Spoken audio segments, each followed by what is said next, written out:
Hello, everybody, and welcome back to another Tour Pro Talks. Thanks so much for joining us. I'm Genevieve White, travel and tourism copywriter and coach, and I'm joined today by the wonderful conversion copywriter and content strategist for conscious travel brands, Susanne Michelus. Welcome, Susanne. Hi, everyone. Hi, Jenny. Thank you so much for having me back. Oh, not at all. Thank you so much for joining us. Just a little bit more about Suzanne before we get started, if you don't already know her. So, Suzanne spent the last 15 years living on the tiny island of Caye Caulca in Belize, where she ran a top rated boutique backpackers hostel, where she hosted 30,000 travellers and earned the TripAdvisor's Hall of Fame Award. Suzanne became a copywriter in 2023, and she's on a mission to turn lookers into bookers. This is the third time that Suzanne and I have pooled our copywriting resources to co-deliver a Tour Pro Talks training session, because the last couple of times were so much fun, we thought we'd do it again.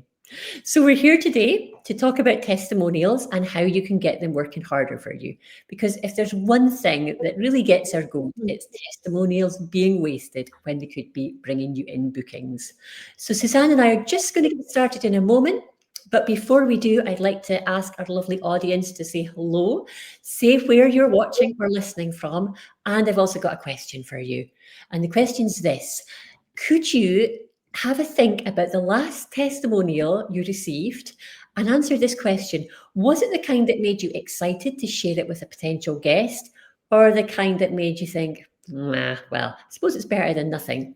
If you can, so say hello, say where you're watching from, and give us a thumbs up for a good testimonial, or a thumbs down if the last testimonial you got was a bit meh. And Suzanne and I will get started. So I'm going to ask Suzanne to kick off, and maybe you could just tell the audience a little bit about why it's so important that travel businesses start to really focus on their testimonials. All right, let's get started. Well, obviously, we all know that testimonials or reviews matter for your travel brand because they build trust. But if we dig a little deeper, it's also confirmed by numbers. Like 92% of travelers trust recommendations from other travelers more than advertisement or just your messaging. And testimonials can increase your conversions by around 34%, and that's a big number. And also, if you think about it, when travelers book with you, they pay a lot of money up front. So, of course, the traveler wants to know that they will have a successful experience.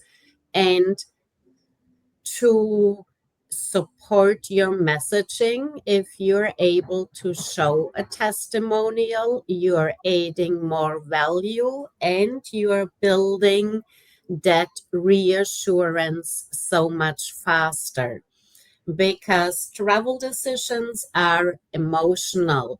Like when your potential guests or clients scanning your website or your social media, they are looking to see if they can picture themselves in someone else's story, hoping to create a similar once in a lifetime memory for themselves and for their family. Absolutely. There's so much of that psychology involved. It's just like the same with many other things, like when you book a restaurant or an experience. And as you say, Suzanne, it's down to being able to, for other people to be able to see themselves in the guest experience. So that's a little bit about why testimonials are so important. And what Suzanne and I are going to do today is show you how to turn your testimonials into gold so they work much, much harder for you.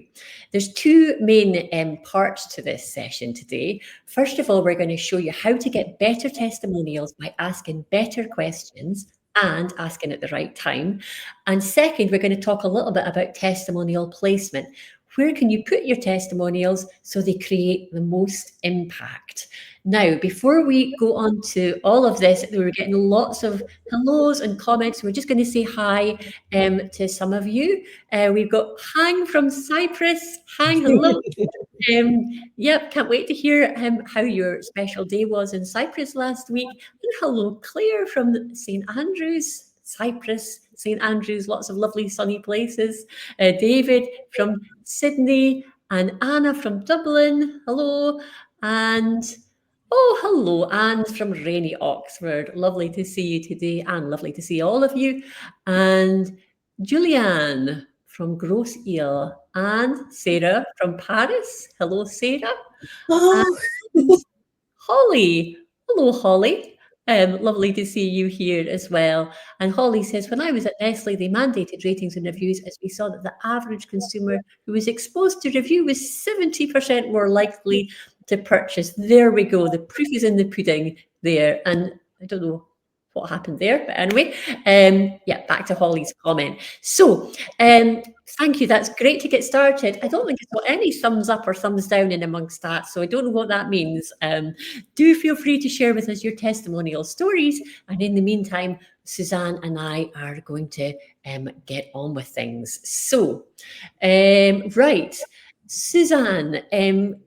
Yeah. So, oh yeah, the other thing I wanted to ask the audience is, while Susanne and I are talking over the next, but maybe you could also have a think about some of the questions you might ask to get your ideal guest coming up with some good stuff.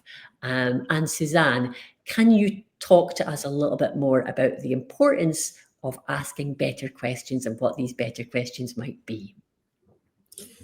sure. I think it's a combination of asking better questions and also finding the perfect timing to avoid plain phrases and turn like your reviews or testimonials into gold. Like to get better testimonials, you start by asking better questions. And while the testimonial in general is seen as part of the post experience, you can actually collect powerful testimonials or testimonial material so much earlier, like during onboarding or during the trip itself. And this is in particular important for like trip designers or destination management companies, because as a trip designer or as a DMC, you are planning those multi-day or multi-destination trips. And in general, you are in one-on-one conversations with your ideal traveler because you are building something custom tailored. And for example, during the onboarding process, you can ask, how is it going? Like, do you feel comfortable with what we are designing here for you? What can I make easier? And for example, if a guest is replying, you are already making it so easy, like I feel so comfortable. And that emotion, that is gold right here. So maybe you record your sessions or otherwise write it down, but that is a powerful quote. Just put it in your note. Or if your service includes a 24/7 concierge service, and like mid-trip your guest is getting so excited, and let's say they send you a selfie sitting in a hammock looking at the sunset, and they send a little note, oh, I wish you could see this, it's so beautiful here. That's another piece of gold. Take a screenshot and save it. Also, you will hear really strong emotions when something goes wrong. Let's say a flight gets canceled, that will cause a late arrival. You, as the trip designer or DMC, you have to juggle the transfers, rearrange the tours, and your main goal is to make sure the guest never feels stressed because that is part of your service offer. And when your guest says, wow, you saved that vacation and you made it feel stress free, that is such a powerful line. And those words actually convince your future guests to trust you. So collect those words. Jenny, what do you want to add to that? I think these are absolutely brilliant points, Suzanne. Gold advice there. And I think I'd like to speak now about timing, possibly after the trip. So you've made some Yeah. really brilliant points about before and during the trip. So I think that once your guest has had their experience with you, it's a really good idea to take a two-stage approach. So if you just picture your guest for a moment once they're coming home after their holiday, and there's they've got suitcases full of dirty washing, overflowing inboxes with loads of stuff that they have to answer, loads of things to do, maybe feeling a little bit stressed about having to get back to the daily grind. If you grab them at this point and say, hello, can you do something to help me in my business? It's not really going to do you any favors. So a far better approach is to use this as an opportunity just to check in on them. Say something like, hey, how was your trip? Did everything work out as you hoped? Were there any disappointments? And the reason behind that is it's really good to get any issues out from the beginning so you can resolve them really fast. Then, and this is the second part, about a week later, give them time to settle in, to do their dirty washing, to start to relive like fond memories of their trip in their head. Maybe they're missing you, maybe they're missing the destination, and they're really ready to relive the highlights of their trip. That's when you ask them for the testimonial, because that's when you're going to get the best stories. Now, instead of just saying, hey, can I have a testimonial? Because then you're going to get all of the bland stuff that's not really very helpful. You need to think of some really great questions you can ask. So, I mean, I've got a wee list here. I'll maybe just share two or three so as not to overload you, but we'll put all of our questions in the newsletter on Tuesday. But for example, really specific questions rather than vague. If you ask vague questions, you're going to get vague stuff back and it's not going to do you any favors. So specific questions. What surprised you most about the trip? That's a good question. What would you do differently if you went back? If a friend asked you about this experience, what would you tell them first? How did you feel at the end of each day? What moment made you think, I'm so glad you're here? So yeah, these are just some examples of specific questions you can ask. Susanne, have you got any questions you'd like to add? Sure. And also, I want to double down what you just said, Jenny. The goal is really to ask them something super specific. And it could be also like if they're going on a multi-destination trip, ask them which region captured your heart the most. What was your favorite experience? Or which restaurant served the meal you still dream about? Or what memory still brings tears of laughter just thinking about it? And you want to already inject like emotion in your question, because you could just say, what's your favorite memory? But if you're being even more specific, like what memory still brings tears of laughter just thinking about it, you're poking them, like you're animating them to go deeper. And we want to hear that particular moment, like we want to hear them laughing one more time, because that triggers other travelers or future travelers. Oh, they want to feel such a moment too. And for example, this is also a great time to go back into like the words we collected during onboarding or during the trip itself. Excuse me. For example, you can remind them when we started planning your trip, you mentioned you made this like blah blah blah so easy. Or do you remember when something went wrong and you said, wow, you saved our vacation? Can you tell us a little bit more about it?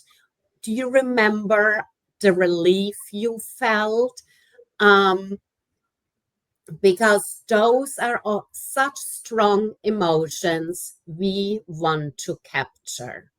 Mm, yeah, absolutely. So yeah, if there's one takeaway, um, one key takeaway that you absolutely must remember from today, it's about making these questions specific and are they going to generate emotions from your guests?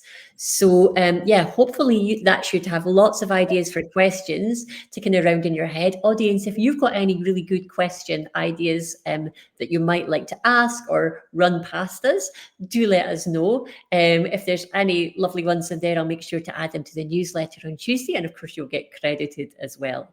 So, all of this advice should ensure that you get some pretty glowing, specific testimonials that should really work hard for you. The second part of today is about placement, because once you've worked so hard to get these amazing testimonials, you're going to want to make sure that people can see them. And I know that Susanne has got some more words of wisdom on this. So, Susanne, testimonial placement, what would you like to say about this?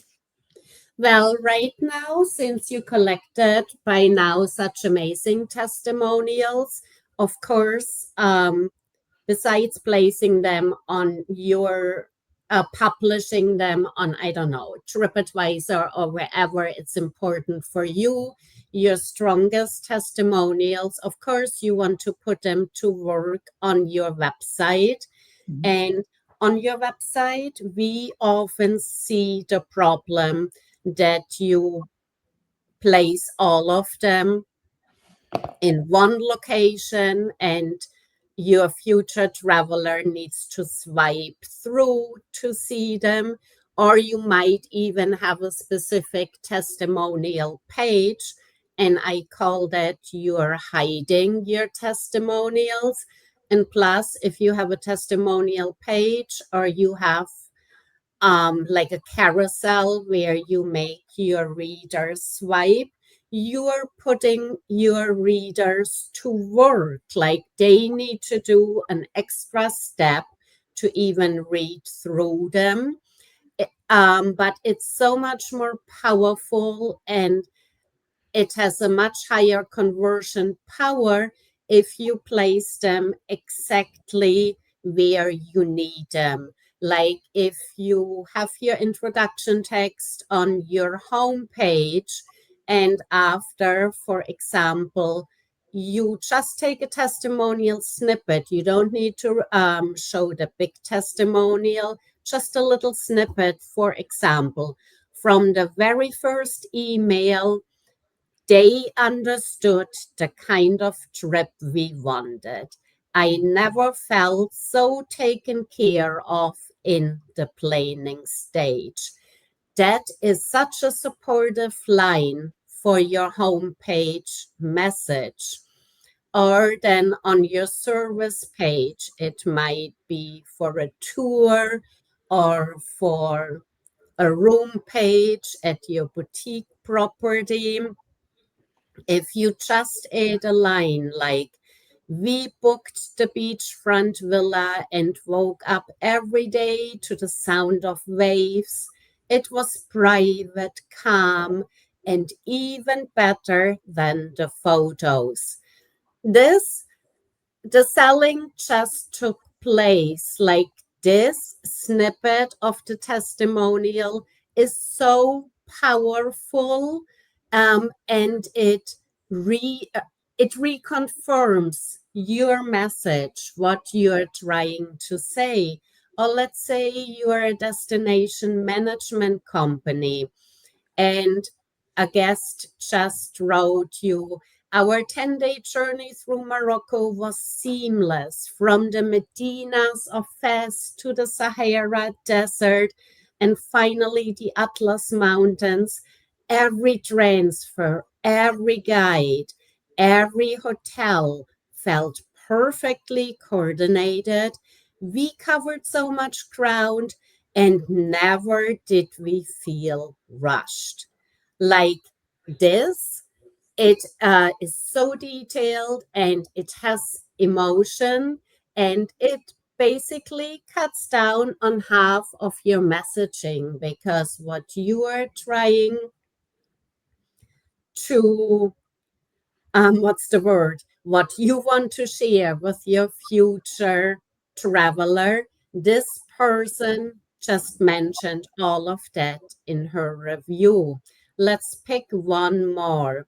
How about your contact page? Your contact page is another critical page, and possibly your future traveler hesitates here for whatever reason.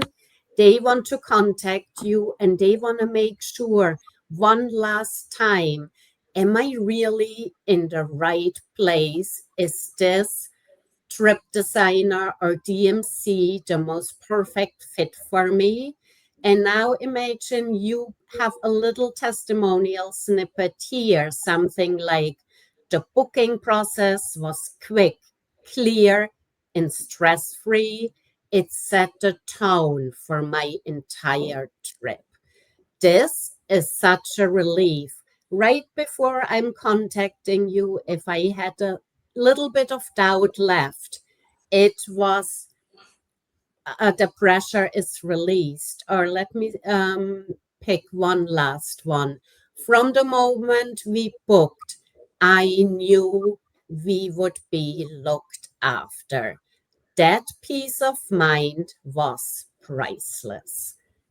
To me, this is testimonial gold, right on a page where your conversion could possibly stall. And such a testimonial snippet is like that little push forward that your page needs. So if you place the testimonial in such a way, you're adding conversion power, because every time your future traveler or your future reader hesitates, you're backing up your message with a lived experience. Jenny, what would you add here? Well, just to go back to your point about addressing guests' doubts, I mean, I think that's a really important function of testimonials, and I think a place where you know, you often a website will address lots of doubts is the FAQ page, because you might talk about doubts about safety, maybe some doubts about cost, any little objections. So having some strategic testimonials on that page is a really good call as well. So, you know, you could have somebody say something like, oh, well, as a solo traveler, I was really worried about safety, but, you know, you made me feel very protected and safe. Or somebody saying, oh, it seemed really pricey, but it was well worth the money. And, you know, and then talking a little bit about the value they got from it. So, yeah, I mean, I think absolutely have your testimonials scattered around and don't just put them in random places on your website.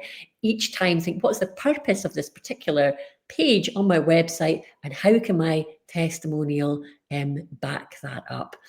And yeah, I mean, I think just another quick thing about testimonials, because I want to leave enough room for questions. Just as well, do make sure that your testimonials match your brand personality as well. So, you know, you don't need to include every testimonial you ever got on your website. If you're a luxury brand, you want testimonials that really speak to that luxury guest, talking about personalized service, for example, whereas adventure brands might want to have stories about conquering fears. Family brands need to speak to parents who may be a little bit stressed about traveling with their kids. So, yeah, so that's another really important thing to bear in mind when placing your testimonials. which testimonials do you choose, and are all of the testimonials on your website in your brand voice? Are they a good fit? Now, we are, as usual, managing to run out of time, so we've got a couple of questions. If you've got any burning questions and you think we're not going to have time to answer them here, well, we might not, but do put them in the comments anyway, because we'll get to them after the session, and we'll write responses or address them in the newsletter as well. Now, as usual, we've got a super question from Hang, who says, trust signals are not universal. A testimonial style that reassures a British traveller may not resonate the same way with an American or an Asian audience. Have you seen differences in how testimonials land across different traveller markets? Now, this cultural awareness is so important. Definitely, it's so true. Obviously, knowing your ideal guests and being aware of what kind of testimonial is going to appeal to them is so important. Susanne, do you have any takes on this question, or is there anything you've seen in your own work that would help to answer this question from Hang? Well, I think, as you just said, it always depends on your most ideal client. And as you just mentioned before, pick testimonials that fit your brand voice and also fit your brand. And it it's the same with your audience. Like if you have mostly American travelers, or if your ideal audience is Asian or European, everything, your entire messaging, your testimonials, it always needs to mirror the voice of your most ideal client. You cannot cater to everyone, because then you cater to no one. So it always goes back, who is your most ideal client? Yeah, we may be able to think of some examples as well from our experience and share these with you in the comments, Hang, but my mind is a little bit blank at the moment. And you've got another great question here, which it would be good if we had time to answer. We'll not be able to answer it in great depth because of time, but we'll do our best to say something, and we can always continue the conversation in the comments. So Hang's saying testimonials are usually text on a page, but today travelers are swiping videos, stories, and TikToks. Do you find the format of a testimonial, written versus video versus social snippet, changes its impact on conversion? That's an absolutely brilliant question. Have you got any thoughts, Susanne, or is this something we'd be better off addressing in depth in the comments? Well, I think a quick thought is they are all valid. Like you can totally mix and match. You can have um, video, you can have written, you can have social snippets, you can just have screenshots, you can put anything on your website. And of course, you want to repeat it on your social media as well. And I think a little bit of everything works in your favor, and video is highly popular because it's even more alive. Like you're seeing the past traveler, like you can connect with that emotion even more. I think I'm a big fan of video testimonials for that reason, but also because of the credibility factor as well. You know, Yes. it's 100% believable that if it's someone filming themselves and speaking, that it's their own words, that the testimonial hasn't been manufactured or doctored in any way. So I think video testimonials are very powerful for that reason. They're probably also one of the most difficult testimonials to ask for. I certainly, personally wouldn't feel so comfortable about asking for a video testimonial because there's a lot of people out there who wouldn't feel so comfy to I think video. in travel that is a little bit difficult because travel has a lot to do with privacy.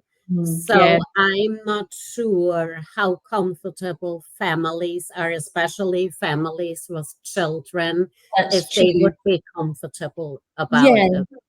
But then again, you get so many people who do document their travels. So maybe again, that depends on your ideal Yeah. guest avatar. You know, if it's kind of like younger folk on kind of group travels who are documenting it all for Instagram anyway, then a video testimonial is not going to be too much skin off their nose, I suppose. So yeah, but it's a brilliant question, one we could talk about for a lot longer. But unfortunately, everybody, we run out of time as usual. So, but I've got something really great for you. Susanne has very kindly, very generously prepared a completely free resource, which covers everything you need to know about transforming your testimonials. She's going to leave it for you in a link in the comments. So have a look at this. I know you're going to, I've had a look at it. It's amazing. You're going to get so much value from it. So thank you so much, Susanne, for preparing that lovely Yeah. research. I haven't prepared anything, sorry, but I will put the link to my mailing list if any of you want to sign up to get emails, regular emails with copywriting advice. Then I will put the link in the comments for you as well. And oh yes, I should tell you a little announcement about our next Tour Pro Talks, which I haven't publicised yet, but you might want to save the date. It's on the 24th of September. I'm really excited about speaking to Catherine Wardelow, founder of The Plot, which is a brand strategy consultancy that helps attractions, experiences, and tourism brands sort out the messy middle between what they do and what their customers want. Catherine's going to be talking about the customer journey and how many missed opportunities travel and tourism operators are experiencing. So I think this sounds like it's going to be a really valuable one. So save the date, and yeah, but I'll be publicising that nearer the time. So thank you, Susanne. That's been an incredibly valuable session with you. Thank you to our wonderful audience. Thank you, Hang, for the amazing questions. And we'll see you all very soon for another Tour Pro Talks. Thanks very much. Thank you. Thank you for having me, Jenny. Oh, it's a pleasure, Susanne. Bye-bye.